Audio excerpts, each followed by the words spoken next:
And without further ado, our second to last presenter of the day, we have AmandaLynn Reese, who is going to talk about overdose and intimate partner violence, which is a really interesting topic. And we are so excited to have you here with us today. I'm looking forward to hearing what you have to say. Thank you so much for having me. I want to start by introducing myself. I'm AmandaLynn Reese. You can call me Amanda, Mandy, and anything but late for dinner. I am, like you said, Ohio, right in the heart of the Rust Belt. I'm from Cincinnati, which is Appalachia, the Rust Belt, and the Bible Belt all at once. And so, the people we serve here come from very diverse backgrounds. Like my son's school, for instance, and I'm in a suburb right outside of Cincinnati now, is 64% Black, which I think is incredible. But the school district neighboring, if I lived across the street, is 84% Caucasian. And a lot of the world here is like that. It's a unique experience to serve in this area and in Ohio in general. With this project that we brought forward today, overdose and intimate partner violence, a colleague and I had been working some direct service and hearing a lot of feedback from the Ohio domestic violence shelters and the Women's Network. And there was a large intersection of women who use drugs and women who experience violence in their partnerships. We learned about women who would come to syringe exchange services or access programs and not have their points to exchange because a partner had withheld them.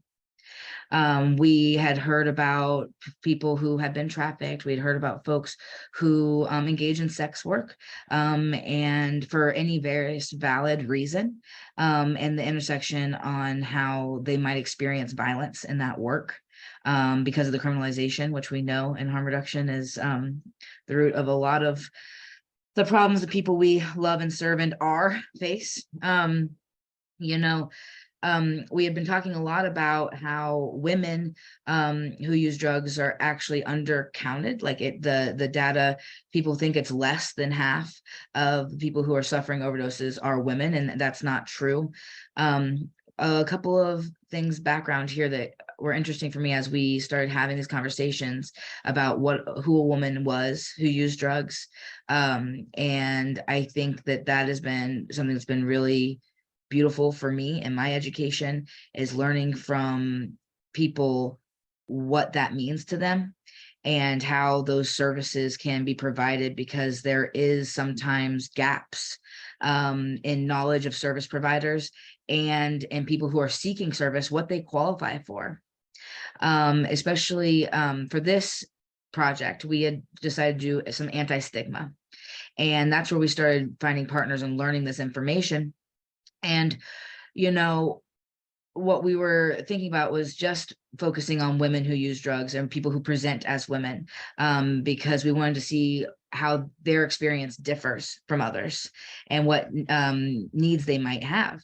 And so when we think about anyone, you have appointments to keep, you have instructions from your medical providers, you have a boss maybe to follow, everyone has decisions to make and choices to make. But women who use drugs seem to differ in what we were getting back from our direct service in two important ways. First, missing an appointment or not following instructions has had monumental consequences for everybody. But when it comes to regaining or maintaining custody of children, this is significantly a barrier when it's a woman of color, especially in my communities. Being permitted to continue in a recovery program if you're not able to be at however many billable minutes. And then, also staying out of the incarceral systems or any type of punitive controlled institution. We're also thinking how women with use disorder face more challenges trying to cope with undiagnosed head injuries associated with overdoses and their intimate partner violence. So, but this presentation is the beginnings of something. I want to talk about how overdoses and intimate partner violence can cause TBIs and traumatic brain injuries, and how most people who overdose do survive. But with increased overdoses or having multiple overdoses, the likelihood increases for brain injury. And we know that when someone takes, less than 12 breaths per minute for a prolonged amount of time, that they're also in danger of those injuries. And we know with fentanyl and xylazine increasing the difficulty of respiration, this is going to be increased in our communities. So thinking about how many people experience multiple overdoses, sometimes in the same week or even within the same day, like close to each other. And that combination of brain injuries and how that's really affecting someone. We started talking about how if someone was describing the symptoms of an overdose to a medical provider, how many things were on the same list as red flags for a TBI.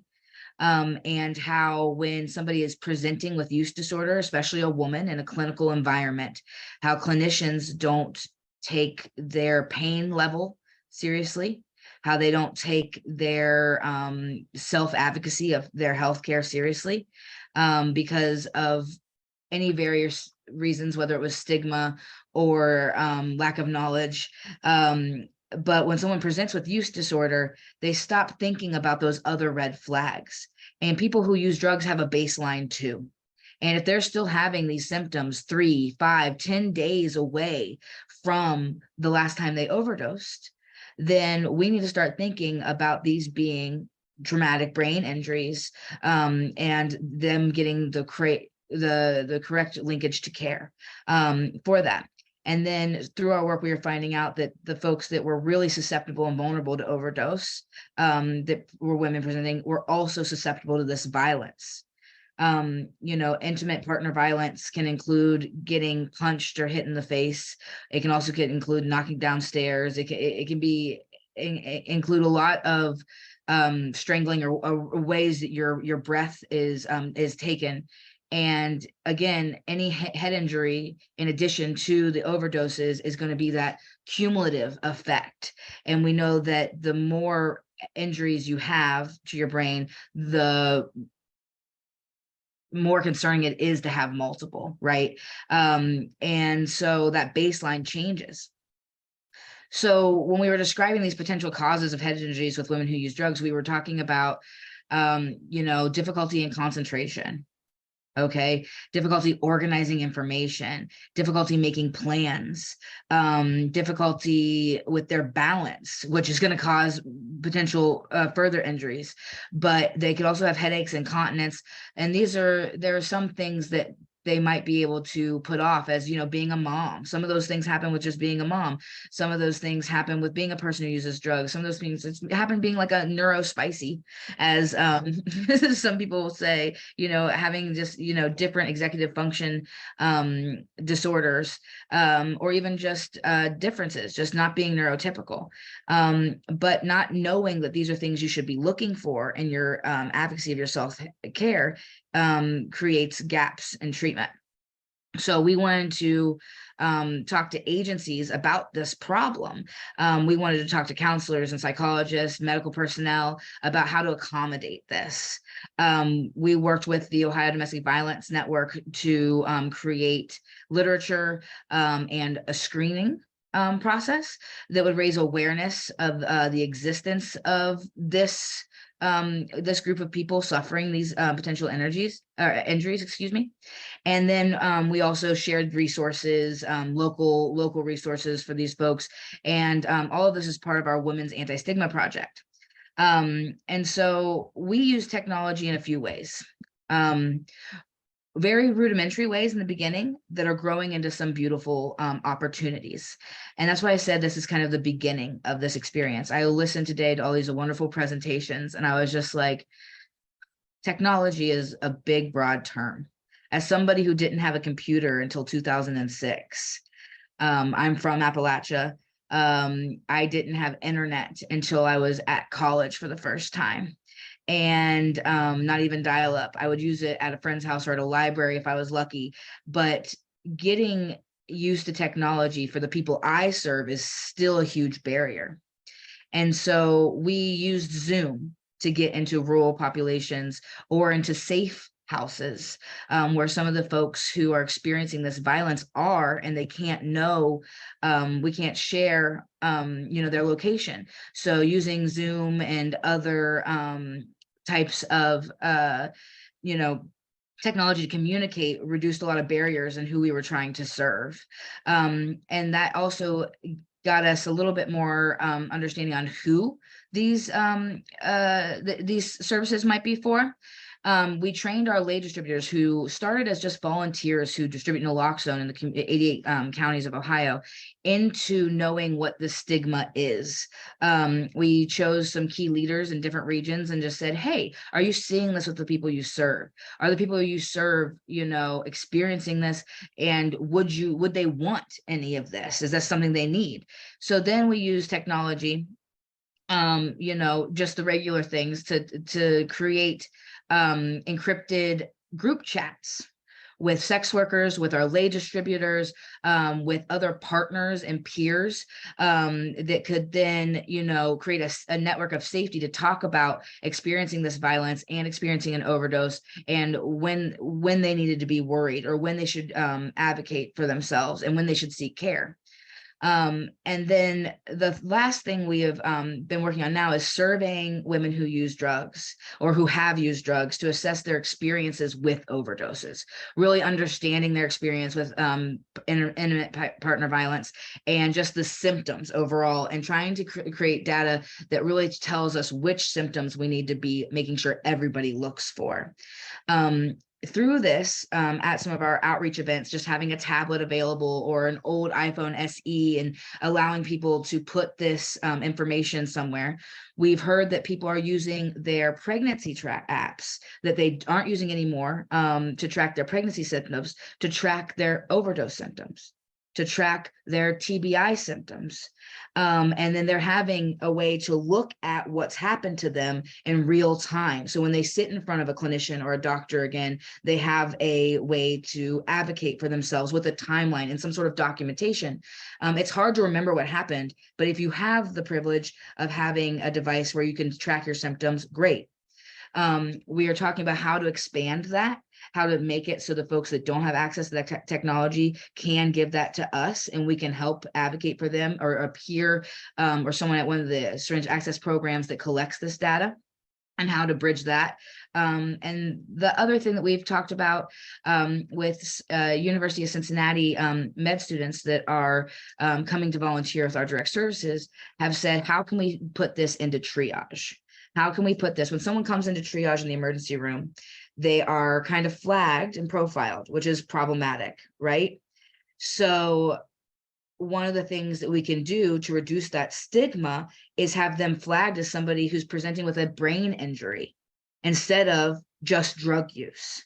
And then first they're treated as an individual who has these cognitive barriers and limitations that need to be treated before we can have other expectations of recovery, treatment, or other behavior, right? And really just trying to say that this person is not only overcoming their use, if they're seeking care, they're not only overcoming the things we all do in day-to-day life that are difficult depending on your barriers from where you are, but also this person has a defendable potential disability that must be respected and must be diagnosed so they can get the treatment that they need. Because we know with some head injuries, treatment in the very beginning stages is what gives us the most success and longevity. And being aware that that is even a problem for you, and that a small knock on the head, you might not have lost consciousness, but if you've had these other episodes, that could be a big deal. And so that's the body of work. I have some slides of the literature we've given out, the partnership with the Ohio Domestic Violence Network, but it's not something that you are going to want to read. I'm happy to share all of that. That's free to anybody to use. Take what you want from it, use what you don't want. And it's in pilot program right now, we're getting it out there. It's very dense. And so we're trying to see like what actually is the messaging that people want, and using, you know, feedback from the med students who have been volunteering with us, saying if they can get that into triage, if they can get that into the tracking system, they can also get it into the feedback survey system from clinicians about how that technology is working for them. And so I thought that would be really valuable, if we're able to get into that network. They're already going through that list of questions when they're doing the check-in, right? What's adding a couple more that can flag care for people who need it most, who, when they're met with a clinician, then they see that that person looks like they use drugs, they're not listening to them. They're not listening to them a lot of times. And so this would be one more roadblock to them, you know, dismissing somebody's true need for care and humanity. So I think that there's a lot to learn about this still. There's a lot of opportunity. We've even thought about some partnerships about creating our own symptom tracker. And hopefully this survey and this work with the people who are actually experiencing this would tell us what that would actually look like, what they want that to look like. As I've hoped women would have helped develop, or people who have periods rather, would have helped develop a period tracker. I would hope that we could use the folks that need these tools the most, help us in the development of that. But before I go on, does anyone have any questions?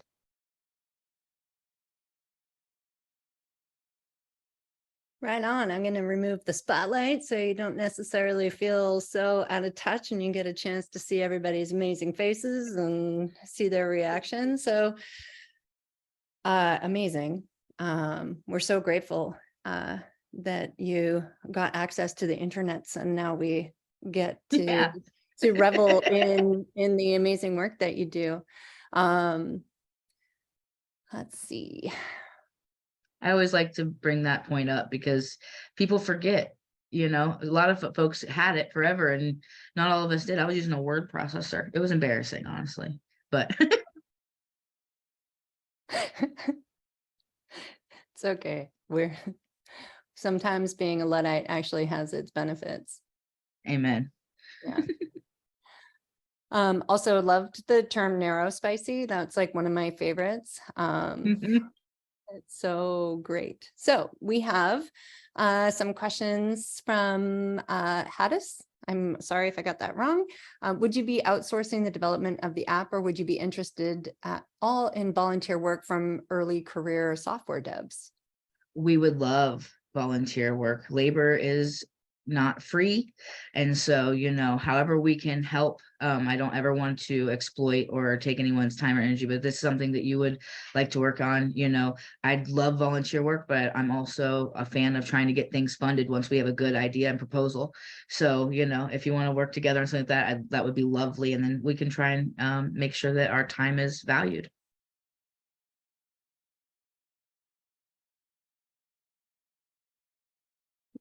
Amazing. So let's connect the two of you 100%.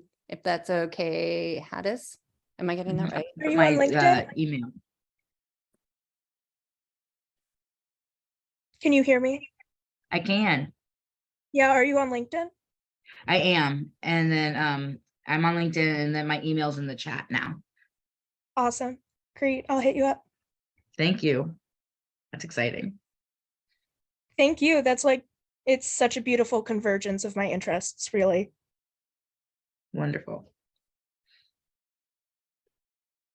Fantastic. Oh, Jameson, you got some questions. Oh, I'm trying to ask you to I'm trying to ask to unmute. Sorry. No, I just was saying that the trauma tractor sounds super interesting. I don't think it can be used just in the domestic violence space, but with sports, maybe. I mean, I've been in a lot of car accidents, so Yes. yeah. I think that's beautiful. You know, I had a sports injury. This is funny, anecdotally, and I thought everything was fine. And when I had it evaluated, they were like, "Have you had any blunt force trauma in your life?" And I was like, "As a child of parents with use disorder, and as a person who used drugs, yeah, I was in a car accident or two."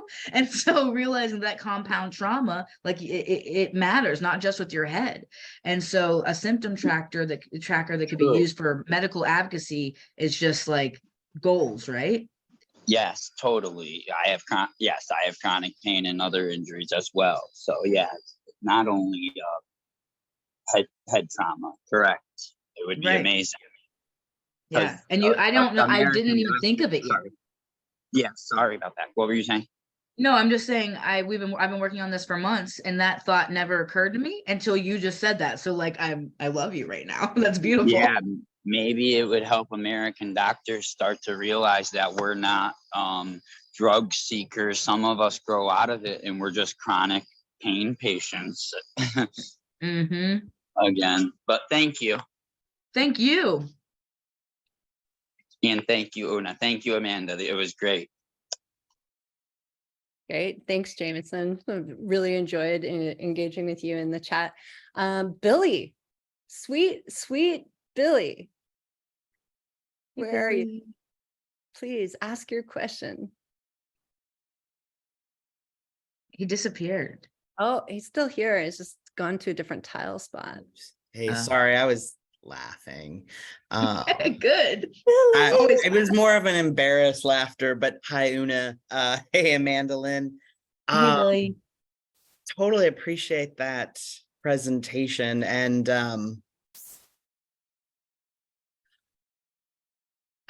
wow, look at that brain injury in action. I forget what I was going to ask you. But I can stall and ask you a different question. There's someone in North Carolina that I've been having conversations with, who's really interested in trying to do some research around overdose related hypoxia and like the long-term effects like on healthcare costs. Yes. Can I connect you? I would love that. We've had, when I reached out to some brain injury support groups, I was met with a couple of I wasn't met back with any of the facilitators, but some neurologists that monitor the group were like, this is fascinating. This, because I was like, I don't want to bother you, this is a support group, but you know, if I gave you these survey questions, would anybody be willing to, on their way out, take it home, talk about it, you know? And we had some folks that were just really interested in that, and but nowhere for it to go. So if there's somebody that is already like trying to make that momentum, I would love to connect with them and try to put these pieces together. Yeah, I think she's in early stages. And honestly, I actually got so excited, I already sent an email introducing you both.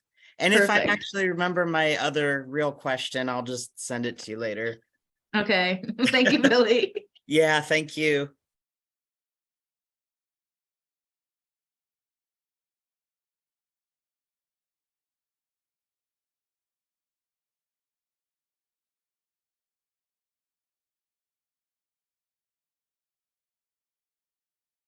I think you're muted, Una. Oh yeah, no, not typical me. Was great. Thank you so much. I'm so excited. The symposium is this amazing filling of the cup, watching what people are doing, witnessing, you know, getting to know new faces and reconnecting, even albeit briefly, with old faces. Not that the faces are old. Familiar. Thank you Thank so you much for your work. There are the slides and the handouts. Is that what you were saying? Yeah, they call them rack cards at the printer, which is new for me, Right. but rack cards. Yeah. And there's some other resources, and they're all online as well with like digital workbooks. But I find that, like, for me, I need a piece of paper, but I'll share all of those links as well. Fantastic.